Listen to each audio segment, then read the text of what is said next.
Okay, so I got this Polar Pro filter. I actually bought two of them. Polar Pro CPL filter for the GoPro 9 and the GoPro 11. I'm filming what you're watching right now is filmed with the Hero 11 Black. The lens cap is the same size for the 9 or 10 or 11, so I got two of them. CPL filter is basically just a polarizer for your camera, like putting polarized sunglasses on your camera so you can see in the water better, and for photography purposes it actually enhances the color and makes things look better, takes the glare off of a lot of things, not just water. But for fishing videos like what I do with the GoPro, it really helps, especially bow fishing during the daytime. It really helps cut some of that glare. Now I'm going to install this on the camera and we're going to do a test. We got some clouds right now.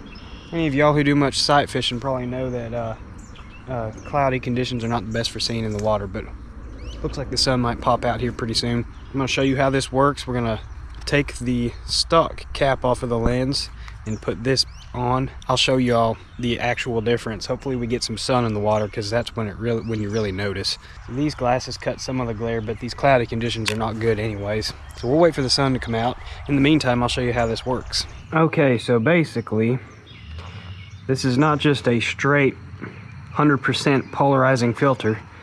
See if I can get this back open. It should say, I don't know if it's really marked. Okay, there we go. I guess we just have to rotate it. So a polarized filter goes in one direction, left and right. If you're trying to cut glare on the water, if you rotate your glasses like this, you can see the glare again. So you may notice that it works best when your glasses are level. So what this does is you rotate it until it's level, fully polarized. If you want to do like 50-50, you can rotate it halfway. Now I'm not sure which position on this thing is fully polarized or not. We're going to find that out when I put it on the GoPro, but that's how it works. It's adjustable. So my GoPro's a little dirty from the last fishing trip, but that's how it pretty much stays year round. So the existing lens cap, just rotate counterclockwise and pull it off. And it says to install with the etching facing up towards the top of the camera. So we're going to rotate it 45 degrees left, put it back on, screw it down tight. And there we have it. And there is a notch on this. I'm not sure which way is polarized and which way is not. I'm assuming up towards the top is probably where I want it. One thing I don't like is how freely this rotates. When you're fishing and things are getting crazy, this could get knocked off kilter and you lose your polarization. I might actually just take a little piece of tape or something, like a blob of something, just to hold it in place. That's probably what I'll do. But this is supposed to be one of the nicest filters out there. It's a name brand, it's not an off brand. We can test it out right now. It's going to be better when the sun comes out. You really notice the difference, but we can test it out right now. Okay, we're looking at the pond now. I've got the polarizer filter in the least polarizing position, so like 90 degrees rotated. Now we're going to rotate it 90 degrees so the little notch on the wheel is facing towards the top of the lens cover. Now watch closely, watch that glare on the water. Alright, there's the sweet spot.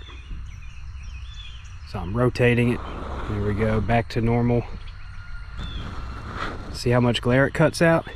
And this is on a cloudy day. I'm actually pretty impressed how much glare that cuts out. It looks like these clouds are getting worse. We're probably not going to see any more sun anytime soon, but it still shows how well this thing works. Again, I don't like how freely the wheel rotates.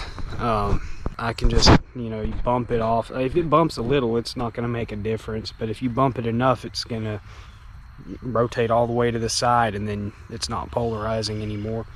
So I'll probably take a little piece of tape or a little something, just something that's removable that I can stick on there, just kind of for backup. Other than that, I don't think there's going to be any issue with it. The Polar Pro, this is not a sponsor video, this is just what I bought because people were talking good about it online. It's a name brand. It's kind of expensive for this little filter. It's like, I think it was like 40 bucks a piece. So I'm not trying to tell you to buy the most expensive thing. I just did because I use these cameras all the time and I want a good clear image when I'm bow fishing during the day. If you want something cheaper, they've got stuff just like this that's way cheaper on Amazon. I will drop a couple links below to some Amazon filters, as well as a link to the Polar Pro that I'm using right now. So check the description for links. That goes for any video. If I'm using anything camera wise or gear wise, I'll try to put as many links as I can to what I'm using. So hopefully this helps any of y'all looking to try something like this. I know a lot of people like to film with GoPros all the time, and if you do a lot of sight fishing, whether it's bass fishing, bow fishing, anything where you're looking into the water, I would recommend a polarizer. CPL filter is the technical term, but it's basically just polarized glasses for your GoPro, and it works pretty good. So I'll catch you all soon.